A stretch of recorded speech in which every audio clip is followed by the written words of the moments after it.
kita pada malam ini. Falyatafaddal mashkura wa ma'jura.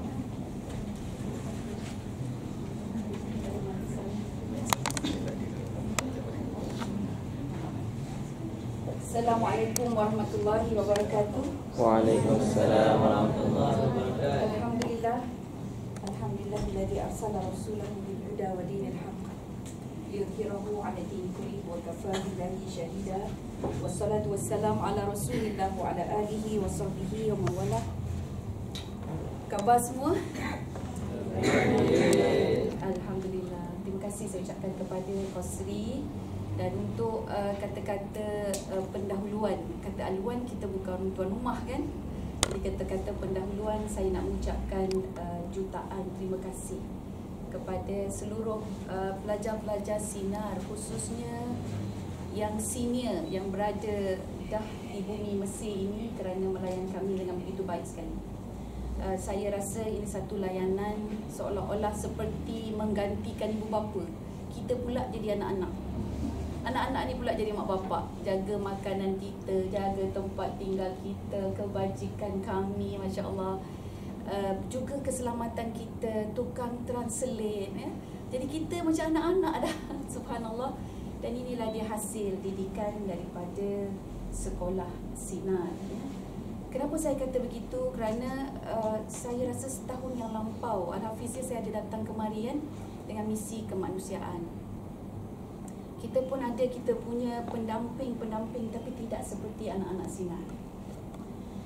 Bila kita datang tu, dia bawa juga pergi melancong.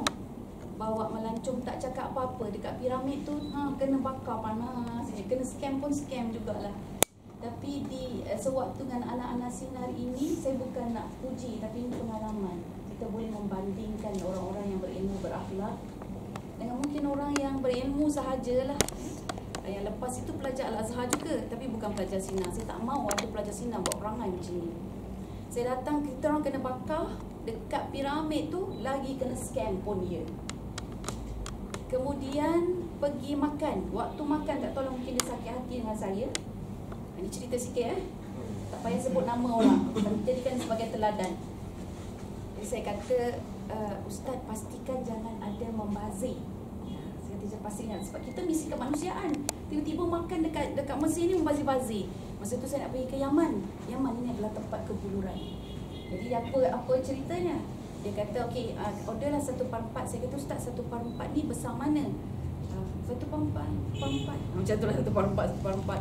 Betul-betul 1/4 besar dia dulang. Satu dulang besar, dan memang kami mustahil boleh habis. Jadi bila tak habis tu, saya kata tengok tak habis sebab saya yang paling tua. Saya kata tengok tak habis macam ni, kita tengok ingat orang-orang di Yaman tu yang kebulung macam mana. Mulalah mulut saya kan. Lepas tu dia kata Ustaz lah, dia tu kata Ustaz, dia sebut kami punya ketua. Ustaz lah yang order. Saya kata Ustaz buat apa nak salahkan pula kami punya wakil, sebab Ustaz yang tahu portion dia mana. Kalau 1/4 daripada duit shilling, 1/4 juga. 1/4 daripada bangunan ini, 1/4 juga. Jadi poin dia adalah 1/4 dari mana. Lihat dia, orang-orang yang berilmu, penyakit dia adalah sombong. Kalau kita ada ilmu, sombong, dia masalahnya dia tidak boleh beroperasi lah, tidak boleh berfungsi. Dan kemudiannya esok kita pergi ajak makan lagi. Ajak makan lagi, kali ini kami punya pihak tak nak cakap apa-apa, terpulanglah pada Ustaz Al-Azhar yang tunjukkan tempat makan dan juga order. Dia bawa ke mana? Pergi tempat yang paling mahal dan paling tak sedap. Lepas tu yang suruh order siapa? Dia suruh order driver. Driver tu orang Arab. Driver tu dia punya cita rasa adalah cita rasa Arab. Akhirnya kami tak boleh makan. Jadi buat macam mana, dah berlambat-lambat lagi membazir. Ustaz itu boleh senyum secara sinis. Saya kata subhanallah, macam ini ke? Kan? Ini itulah orang kata kan, kalau sampai kemari kita yang pilih nak jadi Nabi Musa ataupun Fir'aun. Tak tahu kita ini waris siapa, waris Nabi Musa kah ataupun waris Fir'aun. Subhanallah, di tanah yang sama Allah Subhanahu Wa Taala menghubungkan Fir'aun dengan Nabi Musa melalui satu metod. yang kita semua ini patut menguasai. Ya. Antaranya dalam surah Taha ayat 43 hingga ayat 44. Kalau kalian ingat, ayat ini bermula dengan a'udzubillahi minasyaitonirrajim. Idhaba ila fir'aun innahu tagha.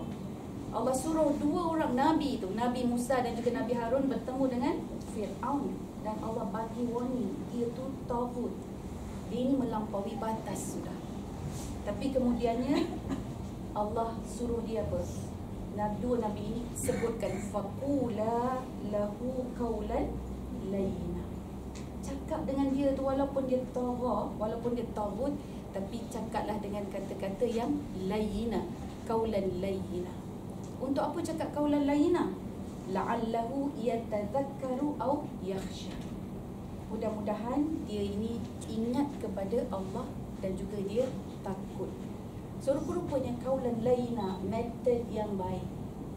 Kita punya cara muayasyah kita yang baik. Santunan kita yang baik. Kita orang Malaysia, kita diajarkan, kita dikenal sebagai ahlan nas. Lepas tu Ustaz Rohizi dia tak takut pergi ke bahagian custom tu. InsyaAllah dia orang Malaysia dia lepaskan aja. Memang tak kena scan pun beg kita masa kita turun dekat airport tu. Jadi nak ceritanya kita perlu berpegang kepada apa yang disebut di dalam Al-Quran ini. Bukan hanya kerana kita orang Malaysia, tetapi kerana kita adalah orang-orang Islam. Qawlan layyina. Dan Imam Ibn Katsir kata dia sentuh dalam dua bentuk. Qawlan layyina ini mempunyai dua makna yang cukup hebat.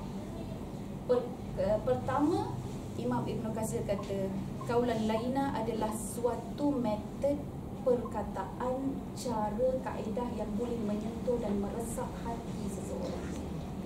Dengan kata lain hikmah. Ada ulama kata hikmah, tapi Imam Ibn Katsir kata sentuhan yang boleh menyerap dalam qalbu.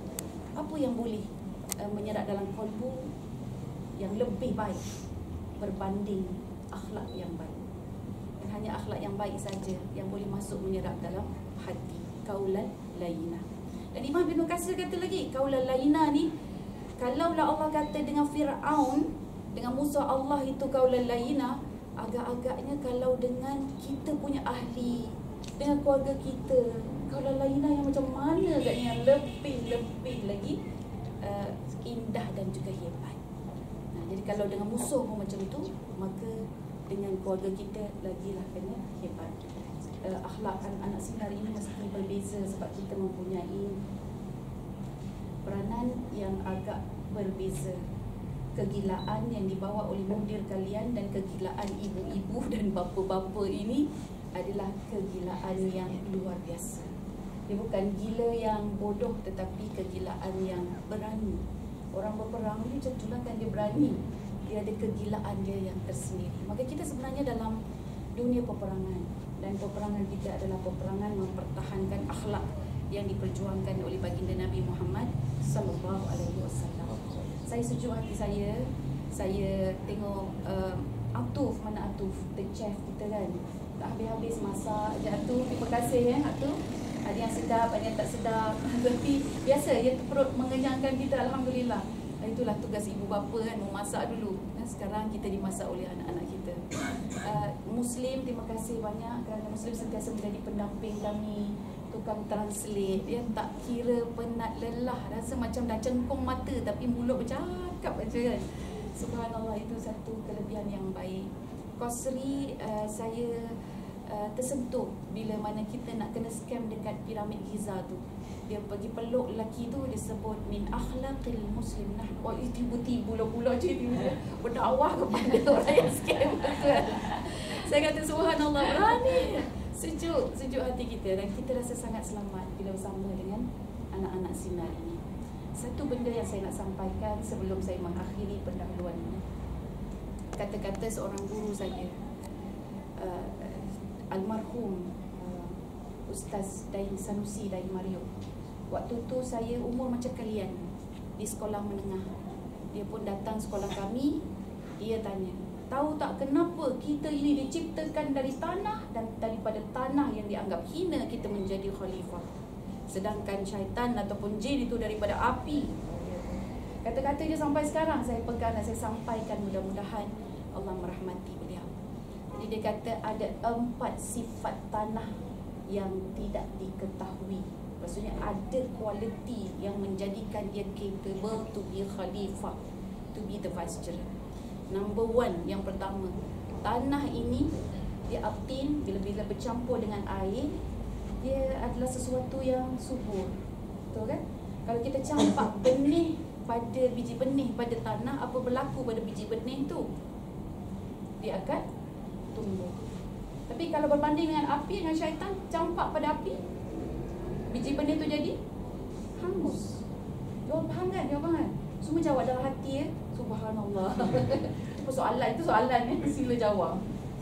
Yang kedua, sifat tanah campur air yang subur itu, semakin dia bertambah ilmu ataupun bertambah kesuburan, dia semakin tawaduk, semakin dia rendah diri. Contoh, kalau bayangkan kita pergi ke sawah, kita main dengan lumpur, itu tanah campur air kan? Kalau kita tepek tanah lumpur tu dekat satu tempat, lepas tu ambil lagi tanah lumpur, kita letak atas lagi, kita tepekkan tinggi, dia akan terus meninggi ataupun dia akan jatuh melandai. Soalan. Dia akan mudah meninggi ataupun dia melandai jatuh? Melandai jatuh. Itulah kualiti tanah yang ada ilmu. Dia akan lebih tinggi, dia akan lebih tunduk, dia lebih berisi, dia akan lebih humble. Dia kualiti akhlak dia itu yang cukup indah. Tanah juga adalah komponen suci selain air. Kan, daripada tanah itu untuk kita bertayamum, maka kita ini ada kualiti untuk mensucikan diri, mensucikan orang lain. Kita menumbuhkan sesuatu. Kalau ilmu tu kita kembangkan. Dan satu lagi, pada tanah ini ada komponen yang dipanggil perawat. Jadi kalau contoh kita sakit ke apa ke, kita tanamlah kita punya kaki tu kan dekat dalam pasir ke kan.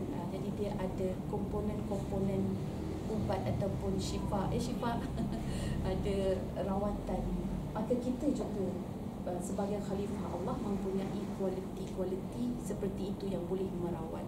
Jadi berbeza dengan api. Jadi api ini bila dicantum, kalau tanah makin humble, api dicantum makin membesar dan bangga. Tapi anak-anak yang dikasihi, bila kita berhadapan dengan orang-orang Mesir ni, kita tahu akhlak mereka berbeza. Kalau semalam saya bawa Wais ke satu kampung yang subhanallah dia sendiri nampak di kalangan mereka itu sangat humble. Bila bercakap keluar hadis saja. Dia bercakap sikit, lepas tu dia pun akan kuatkan, perkukuhkan dengan hadis. Ada yang perkukuhkan dengan ayat-ayat Al-Quran. Jadi ini sepatutnya menjadi kita punya bualan ataupun method ataupun prinsip kita. Sebab kita mempunyai 4 capacity dan capability. Yang pertama, kita adalah tanah yang sentiasa menumbuhkan. Maka bagi satu idea kita akan tumbuh. Dengar azan sikit, lepas sekejap ya. Boleh? Kita berhenti sekejap ya.